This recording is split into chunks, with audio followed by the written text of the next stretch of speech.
Alors, bonjour tout le monde, j'espère que vous allez bien. Moi, personnellement, ça va vraiment super. Petite vidéo sans micro pour essayer et voir un petit peu la différence de micro entre mes écouteurs et l'ordinateur. Bref, on va arrêter de parler. On va parler aujourd'hui de Firouzja. Alors, Firouzja, qui pour moi est un joueur d'échecs quand même fort, hein, il a 2760 elo, un truc comme ça, il est vachement bon. Mais de là maintenant, ma petite question, pourquoi est-ce qu'il est tellement fort? J'ai passé mon temps à analyser ses parties, essayer de comprendre ce qui se passe, et vous regardez un petit peu sa carrière, comment est-ce qu'il a évolué, un petit peu ses tournois, est-ce qu'il a gagné 400 elo par tournoi, etc., etc., etc. Bref, j'ai regardé beaucoup de choses chez Firouzja, et finalement, je dois vous dire que d'après mon analyse, que maintenant je vais vous poser durant cette vidéo-là, alors, à vous de voir si vous la prenez pour juste ou non, d'après moi, les raisons pour lesquelles il a évolué sont à vrai dire une des raisons pour lesquelles en ce moment nous avons tellement de nouveaux grands maîtres sur Terre depuis 10-5 ans, enfin 5-10 ans, un truc comme ça. Du coup, avant que la vidéo commence, vous pouvez bien naturellement la partager et vous pouvez poser des questions dans les commentaires, moi ça me fait toujours plaisir. Bref, ce qu'on va discuter aujourd'hui dans cette vidéo, c'est d'abord l'évolution de Firouzja. Alors Firouzja, il a 18 ans, un truc comme ça, je crois qu'il est né en 2003. Alors, il est né en 2003, un truc comme ça, ou 2002 même. Là maintenant, j'ai plus les chiffres en tête, mais en gros, il a quand même 18 ans. Je crois que c'est sa dernière année en junior, et Firouzja a évolué d'une manière fulgurante depuis ses 7 ans, 8 ans, 9 ans. Alors, il jouait pas trop aux échecs au début. Au début, c'était plutôt au football, etc. Mais vers ses 9-10 ans, ça a commencé à lui prendre, et il a beaucoup aimé le jeu. Il a vraiment explosé là-dedans. Et maintenant, il faut comprendre, on est où il y a 8 ans, il y a 10 ans, un truc comme ça, on était en 2011, 2010, allez, 2009 même. Et on est à la naissance d'Internet, on est à la naissance encore on va dire, les échecs sur Internet. J'ai mon parrain qui m'a expliqué, il était champion d'Allemagne en 72. Le mec, il m'explique que le jeu d'échecs au début en ligne, c'était sans pendule. Alors vraiment, tu jouais contre un mec, et alors il y avait des pendules bien sûr, mais le temps n'arrêtait pas de couler des deux côtés. Ça veut dire qu'en gros, tu avais 5 minutes pour jouer la partie, et le temps tombait, il fallait jouer le plus vite possible, quoi. Et si tu jouais pas après 3 secondes ou 4 secondes ou je sais pas quoi, en fait, tu perdais la partie. Bref, c'était assez lourd, assez intéressant. Mais en gros, je crois que c'est ça une des raisons pour lesquelles Firouzja a évolué très très vite. Il a découvert Internet, il a découvert le jeu d'échecs sur Internet comme la plupart d'entre nous en ce moment. Et simplement, il a joué des milliers de parties, des millions de parties. Et finalement, il a évolué vachement vite, vachement bien. C'est aussi la même histoire pour Eric Hansen, le joueur canadien qui aujourd'hui est à 2602 elo, un truc comme ça. Le mec, il a découvert les échecs uniquement grâce à Internet quand il était jeune. Et c'est grâce à ça qu'il a évolué très très vite. Il le dit lui-même. Sans ces jeux sur Internet, sans ces dizaines de milliers de parties, il n'aurait jamais pu avoir ce tel niveau aujourd'hui. Tout simplement, il a joué des parties comme un dingue, il ne s'est pas arrêté, il a joué des parties de boulettes, alors 1 minute de chaque côté, des parties de blitz, 3 minutes de chaque côté, etc., etc. Bref, c'était une machine. Il explique aussi que c'est compliqué de jouer des parties longues en ligne. Bon, ça c'est vrai parce que soit tu tombes sur un tricheur excellent, soit tout simplement tu t'endors devant l'ordi, hein, moi c'est mon cas. C'est pour ça que j'arrive pas à jouer vraiment des parties longues sur l'ordinateur, mais ça c'est une autre histoire. Nakamura, c'est la même chose. Quand il était jeune, il a évolué terriblement vite en jouant en ligne. Tu vois, son père l'a mis devant un ordinateur. Son père était maître FIDE et équipe de l'entraîneur de Chine, il me semble, à l'époque. Et voilà, quoi. C'est comme ça, simplement, qu'il a réussi à évoluer grâce simplement aux parties qu'il a jouées, qu'il n'a pas arrêté de compléter, grâce à ses parties, tout bêtement. Il a joué comme un dingue, comme un teubé, j'ai envie de dire, et il a évolué à une vitesse folle.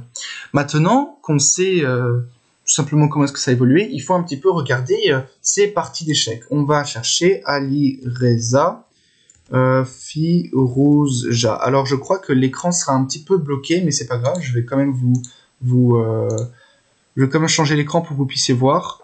2 secondes, je dois chercher feed. Je veux voir sa fiche feed, et maintenant on va voir vite fait ensemble. J'espère qu'on voit un tout petit peu. Ouais, on voit un tout petit peu. On voit ce qu'il faut. 2754, Fédération française, bienvenue en France. Ok, on va regarder d'abord ses parties Elo. Alors, 2001, il n'y a rien. Ses premiers tournois, c'est son tout premier tournoi en 2012.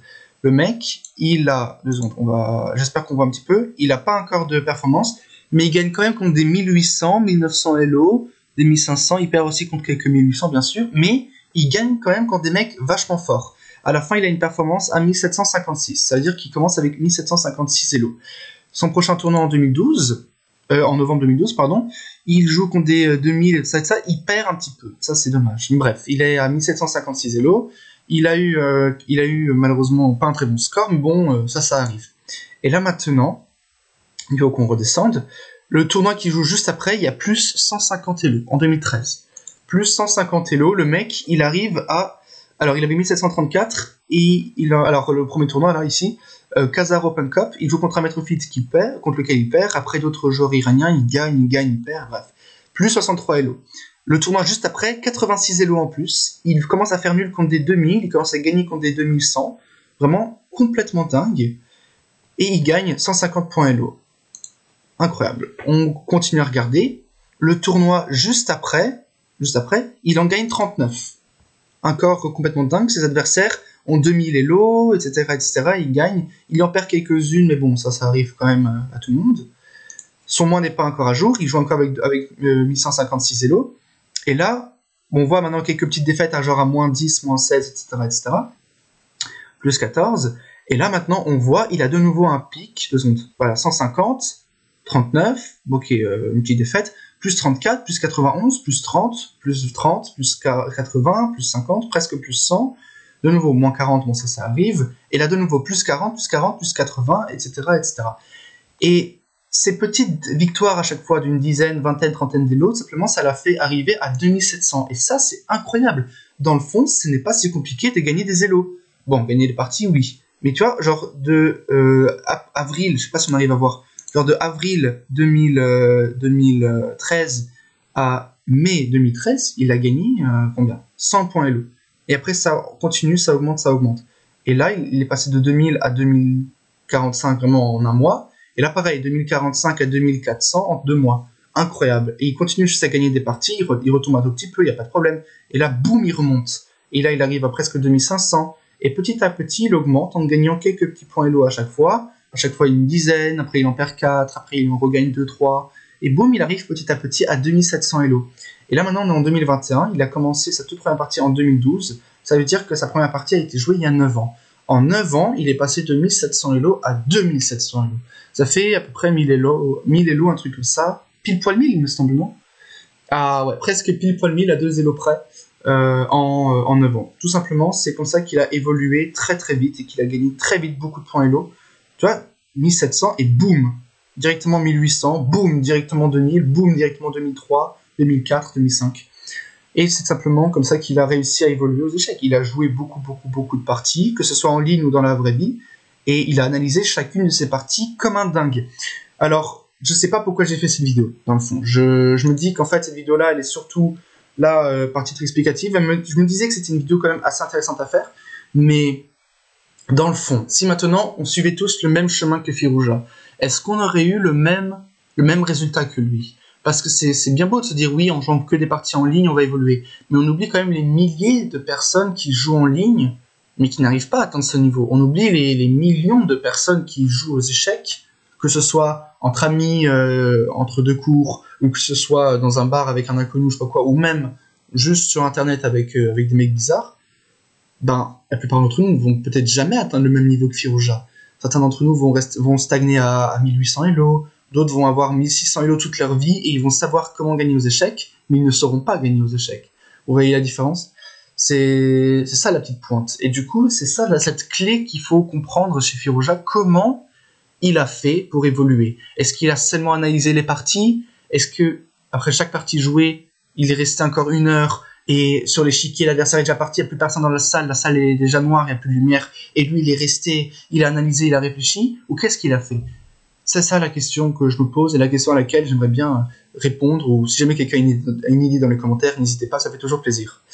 Bref, petit récapitulatif du coup, on va dire que la manière de devenir grand maître aux échecs comme Firouzja, c'est tout simplement de jouer des milliers de parties, que ce soit en ligne ou sur l'échiquier, de ne pas se casser la tête pour les moins 30, moins 40 Elo que tu peux perdre, parce que lui, bon, il les a aussi perdus, quoi. Il ne faut pas se casser la tête pour chaque nul, chaque défaite, comme lui, il faut tout simplement se concentrer, analyser la partie à fond, comme un taré, vraiment passer son temps à analyser les parties et comprendre. Et chaque petit coup qu'on n'avait pas envie de regarder dans la partie parce qu'on avait peur, après la partie, il faut les regarder avec l'ordinateur. Et si on suit ça, comme Firouzja, on peut éventuellement un jour atteindre son niveau. Bref, voilà, j'espère que cette petite vidéo vous aura plu, elle était assez bizarre dans le fond. Je pense que je vais faire plus de vidéos podcast comme ça avec un échiquier et l'histoire feed d'un joueur. Voilà, je pense que ça va vous plaire. En tout cas, ça m'a énormément plu. Si jamais vous avez encore des questions, n'hésitez pas, les commentaires sont ouverts. Si jamais vous voulez vous abonner à la chaîne YouTube, n'hésitez pas, ça fait toujours plaisir. Mon Instagram est dans la description, n'hésitez pas. Et je vous dis du coup à la prochaine pour une toute nouvelle vidéo. C'était Loris Akali 7 et ciao tout le monde.